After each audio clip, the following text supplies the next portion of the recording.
Well, we've got another trade. These are coming in at very opportunistic times, actually. I'm very appreciative that these aren't happening in the middle of the night, so I don't have to kick my wife out of the bedroom. We actually just got back from a walk about 2 minutes ago. That's why I'm a little bit flushed in the face. But anyway, the Boston Celtics have traded Kristaps Porzingis to the Atlanta Hawks.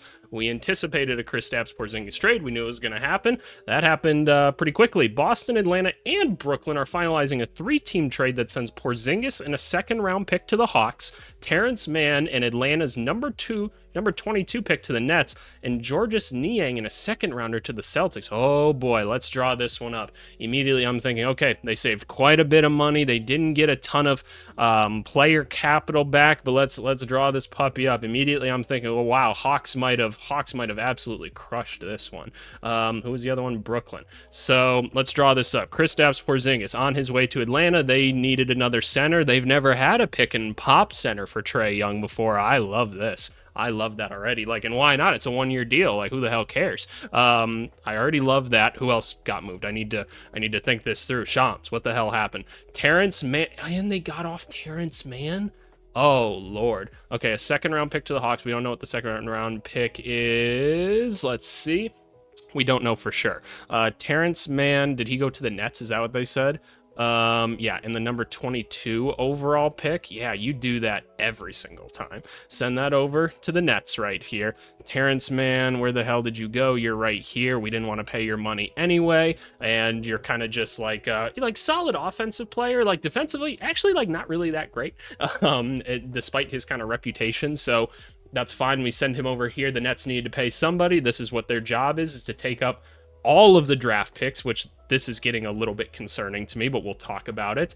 And then what? Georges Niang, that was the other part of this. Georges Niang in a second round pick. So we don't know exactly what those second round picks are, but let's show a little bit of money right here. So, and again, like this hasn't been updated because Drew Holiday is still here, right? So there's a bigger part of this, but just looking at this trade in and of itself, the Celtics have gotten themselves out of cap hell, right? Should we just mock out the rest of that trade with like Portland and everything so we can see like the exact ramifications of it? That's probably not the worst call in the world. So what was it? It was Drew Holiday for Anthony Simons, and then there was obviously like other things to go along with that. So this is more of the complete picture of it. So cool. Where does this put them? This gets them out of the second apron, almost out of the first apron. So if you move Sam Hauser now, which I would anticipate them trying to do, they could get there.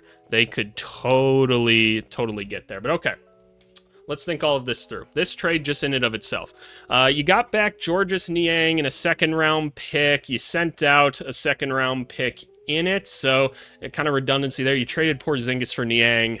Like that sucks. Niang's at least a useful player in a position of need for you at kind of the power forward. He'll shoot the ball well. He's going to be a tough-minded guy, so cool is what it is. It sucks to lose Porzingis for this, but your leverage for this just isn't very high because everyone knows you can't take back much money. You don't want to take back much money either, and believe it or not, good basketball players don't normally make a lot of money, so I don't want to see any of you in the comments like, if you see the Celtics got absolutely fleeced. Oh, you're so dumb. Why can't you do math?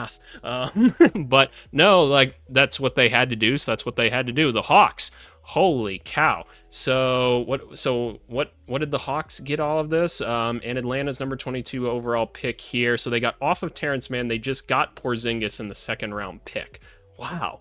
That's great. You got off of Terrence Mann, and you basically just paid the 22nd pick in Georges Niang, which again, you didn't need Niang either. So this is great. You do this every single time if you're Atlanta. I love this. I love the idea of having a pick and pop center to go along with Trae Young. You can move a Kongwu back to the bench, try him out, like do whatever. So you kind of have two different types of centers now, which is cool. The Hawks will be a player like this next year, and they've still got their other pick at pick 13. So you can add another like solid role player, rotational player with that pick. Hawks might be a little bit tough next year if they can stay healthy. If Johnson comes back, I'd like to think Reese Shea will continue to kind of develop, right? Probably still need some backup point guard help, but overall, this is great. And if you're the Brooklyn Nets, man, who cares, right? Like you have a competent basketball player on the team. That's great. What are we doing here? like there has to be some more going on. There's no way you're drafting 6 people. If you're drafting 6 people, I have a lot of concerns going into the season for the Brooklyn Nets then. Like, because here's the thing, right? Take it from someone that's done some coaching before, who did player development and stuff. The most rookies you want on a team is like 3. Anything like that's a tall task for coaches, is to have 3 rookies on a team.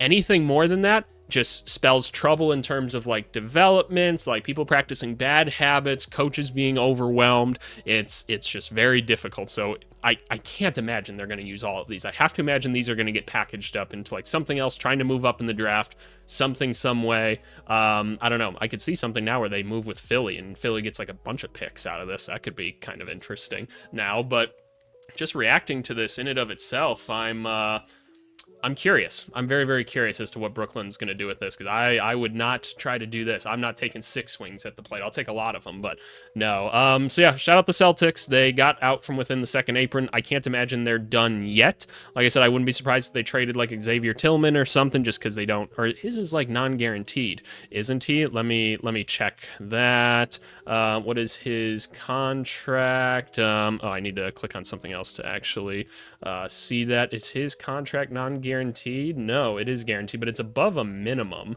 by just like a little bit, I believe. So I think that is, at least. So maybe he gets moved, but I would have to imagine Sam Hauser gets moved. He's not a necessity, and it can get you below potentially the tax if you don't take anything else back. And somebody would like Sam Hauser, so you could probably get a little something for it, because now you don't have to do the whole leverage thing of like, well, now like you guys have to get out from the second apron or whatever, right? I mean, people still know you want to get from under the tax, and I guess they can just assume that if you're calling them about it. But I don't mind this. Like, I don't mind this for Boston. You got a useful player back. It sucks that you lost that much talent in it, but hopefully Georges Niang is at least available to play most of the time, and we hope Porzingis is healthy. Obviously, that's the big overarching implication of all of this. But look, if it doesn't work out, it's a 1-year contract anyway. You're not even a tax team, so who the hell cares, right? It just doesn't matter. But no, I love this for Atlanta. I think this is awesome. 2 players you didn't need, the 22nd overall pick, which who knows what the hell that'll be, right? It could be great, but most likely not. And you got Porzingis to at least try to be competitive with this group. I'm here for it, man. I really am. Good job, Atlanta. Like, claps up for you guys. And yeah, Brooklyn, what are you doing? What exactly are you up to? Because I can't imagine you wanting to use all of these picks. But hey, if you want to have all of the picks, I guess I can't stop you either. But hey, you guys let me know what you think down in the comments below. And yeah, we'll talk to you later. Thanks so much. Bye.